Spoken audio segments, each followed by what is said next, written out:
Pokémon Mystery Dungeon used to be one of the larger presences among the Pokémon spin-offs, having releases that seemed to correspond with almost every mainline game, with sometimes even multiple games in a particular generation. But then, after its adventures on the 3DS, it seemed to come to a bit of a halt.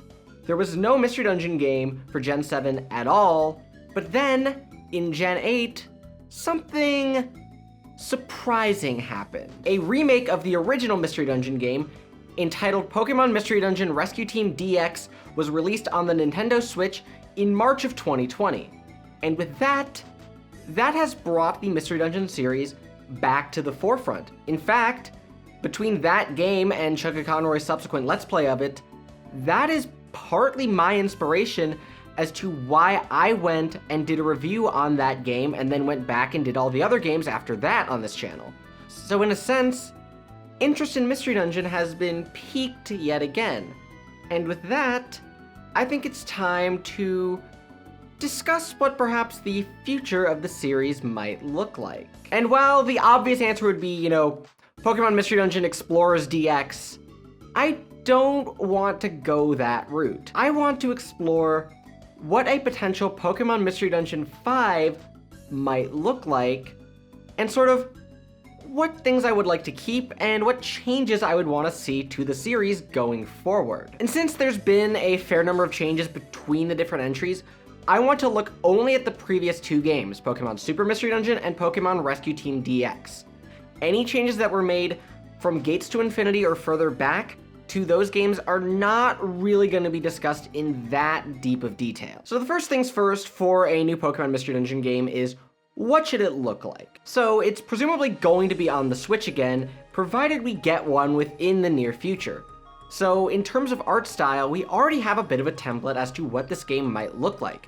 And honestly, it's a pretty good choice. The watercolor art style used by the previous game honestly was really charming, and because it was stylized, can help sort of hide some of the Switch's technical limitations a lot better than if they tried to go for a more realistic looking art style. Now granted, some models could have used a little bit more work, looking at you, Ekans, but overall it is still a pretty solid choice for this game's art style. Music-wise, while Rescue Team DX had a pretty good soundtrack, it did lean a bit too heavily on the electronic instruments, which is a bit counter to how some other games on the Switch have gone. What would be really cool would be if the next game had a full orchestral soundtrack, similar to games like Mario Kart 8. However, that may not necessarily be feasible due to the fact that, orchestral soundtracks are kind of expensive, because you have to pay all the performers, and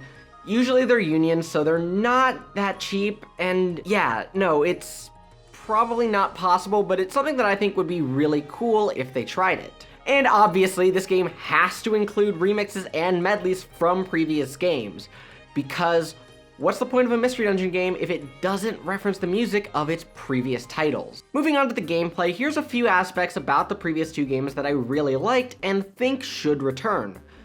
As you'll see, most of these are more quality of life changes, and I'm going to assume things like different types of items like wands are going to be sticking around in the next game. The first thing that absolutely should return is the concept of move experience and gaining upgrades by using certain moves, because I think that's one of the most ingenious ideas in the entire series, especially the fact that move levels are shared between multiple Pokemon, which means you can use different Pokemon in different expeditions and share the same move experience. It just makes exploration that much more interesting and makes you want to think about maybe do certain Pokemon want to share the same moves so they can reap the upgraded benefits. Other features that I'd want to see is all the other Pokemon gaining experience when not taken with you, being able to rescue yourself, because God, that was a beautiful save at multiple points. The game autosaving every turn was also a really interesting idea that Rescue Team DX introduced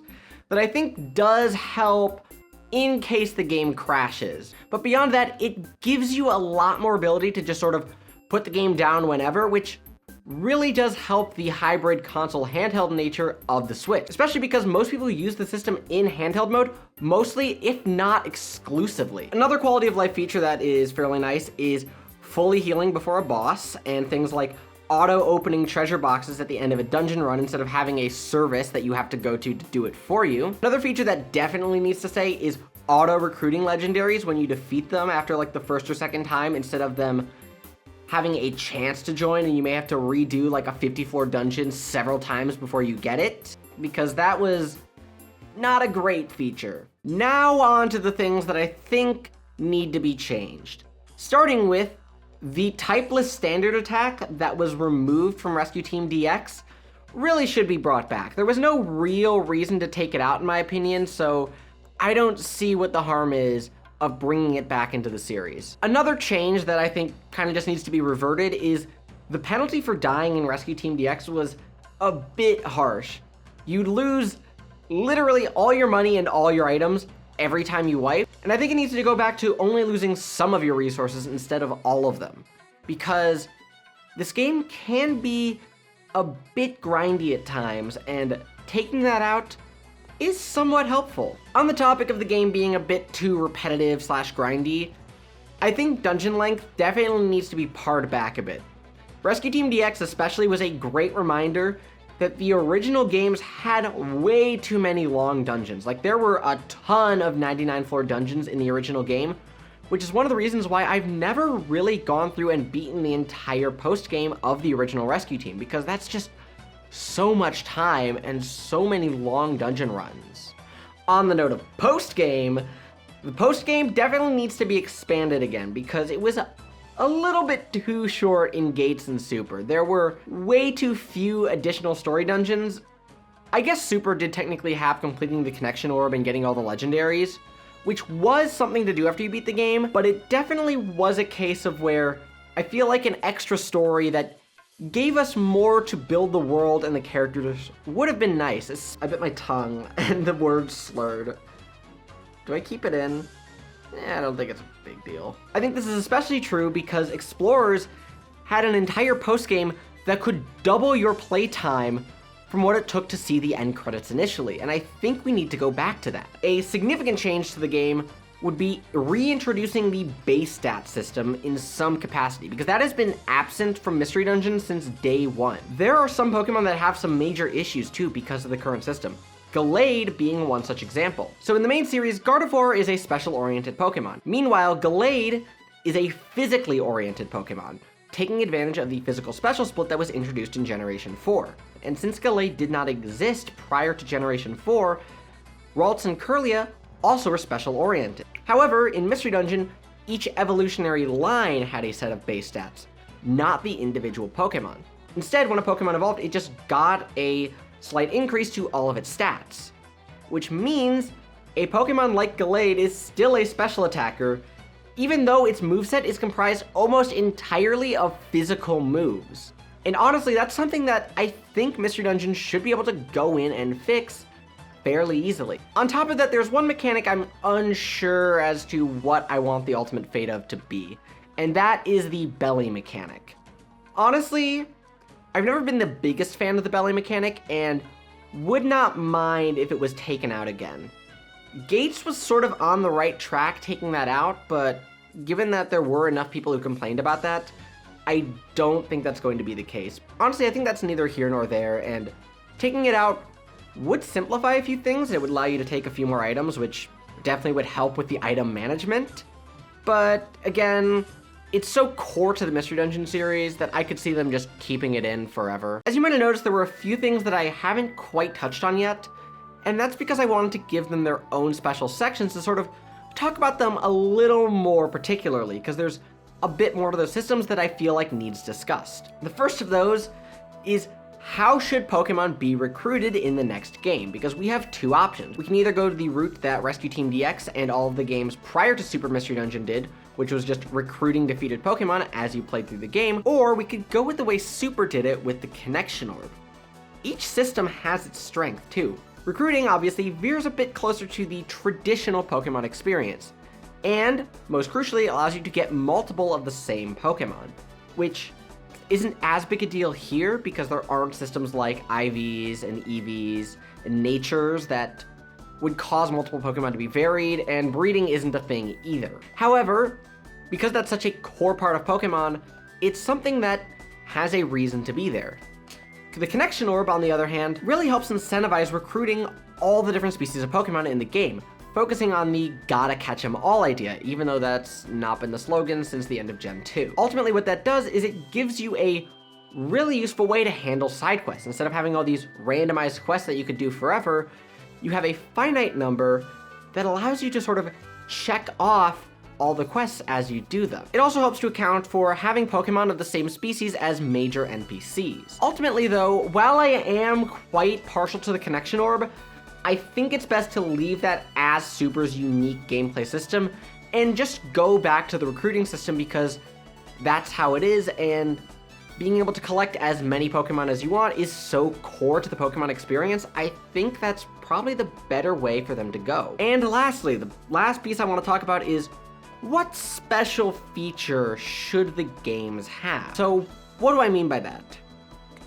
I'm not going to go super in depth on this, but I'm mostly talking about some of the different sort of gimmicks or new gameplay systems that were on each game, such as the IQ system, the rare qualities, and so forth. To start, no for IQ. IQ was a terrible, awful, grindy system, and having to grind up Pokemon for them to have decent AI was kind of annoying, so that system should never return. Looplets were a bit of an interesting idea and made gameplay in dungeons quite variable, if not a bit too random at times. On the other hand, the other major system to look at is the rare quality system, which is also a pretty good one because it allows you to really think about your team composition.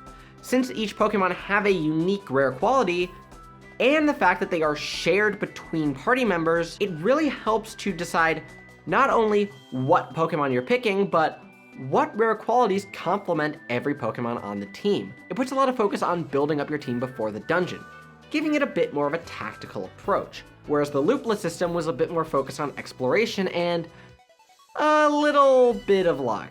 Ultimately, I would veer more towards something like the rare quality system because I like the idea of sort of building up a team and the strategy being focused on who you bring into the dungeon rather than what you find there. As one last addendum, I do want to touch on the story aspect just a little bit here.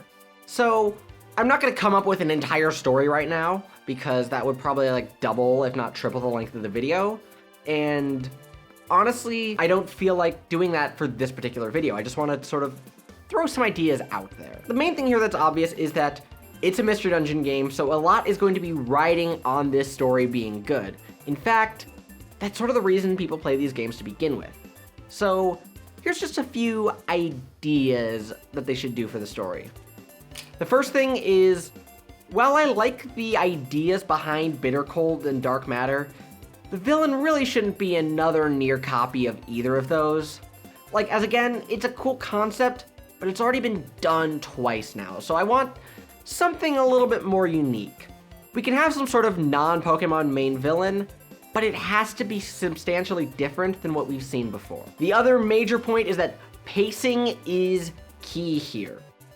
The game, first off, needs to open up the majority of its gameplay systems fairly early on in the adventure. I feel like Super Mystery Dungeon sort of dropped the ball on this a little bit and took a little bit too long to get going and let the player sort of just explore the world and go to dungeons as they felt like. Also, and this is another pretty important one, don't dump a whole bunch of really critical lore on the player right at the very end of the story in like the last 10 minutes, because I know that moment was sort of to make the ultimate ending a surprise, but at the same time, like, that's a lot of information, and I really don't think it's a good idea to have the player go on Reddit to understand the end of the game they just played.